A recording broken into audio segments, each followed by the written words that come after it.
मुझे बहुत सारे लोगों ने कहा कि आपके खिलाफ बहुत सारे लोग लिख रहे हैं और बहुत सारे लोग कुछ बातें कर रहे हैं।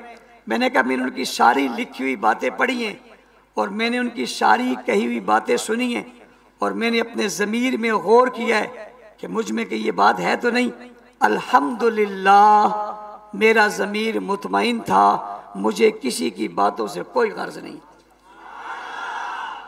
अल्हम्दुलिल्लाह मेरा ज़मीर मुतमईन था। जो एतराज़, जो तनकीद और जो इल्ज़ाम कुछ लोग लगाते चले आ रहे हैं, अल्हम्दुलिल्लाह मेरा दिल, मेरा ज़मीर मुतमईन है। उसमें से मुझ में कोई ऐसी चीज़ नहीं है जो मैंने की हो। तफसील में नहीं जाता, आपको समझाने के लिए कह रहा हूँ, वरना मैं वजाहत के लिए भी नहीं कहता, मुझे वजाहत की ज़रूरत भी नहीं, कोई चीज़ नहीं है, लिहाजा मुझे घबराने की ज़रूरत नहीं है। तो फिर मुझे दोस्तों ने कहा जब आप में कुछ नहीं है तो जवाब दें। तो मैंने उनसे कहा मैं जवाब देकर फजूल बहस में उलझना नहीं चाहता और अपना महाज छोड़ना नहीं चाहता।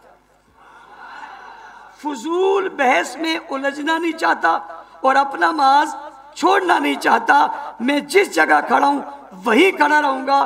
कोई लाख बार मुझे जो मर्जी ये कहे, जब मेरा दिल साफ है मुझे कोई गर्ज नहीं है और मुझे मेरे अल्लाह पर शर्ते सूरज से ज्यादा यकीन है कि ये चीजें ज्यादा देर तक कायम नहीं रह सकती, इसलिए कि झूठ के पांव नहीं होते, जब भी चलता है कहीं भी गिरे जरूर गिरता है।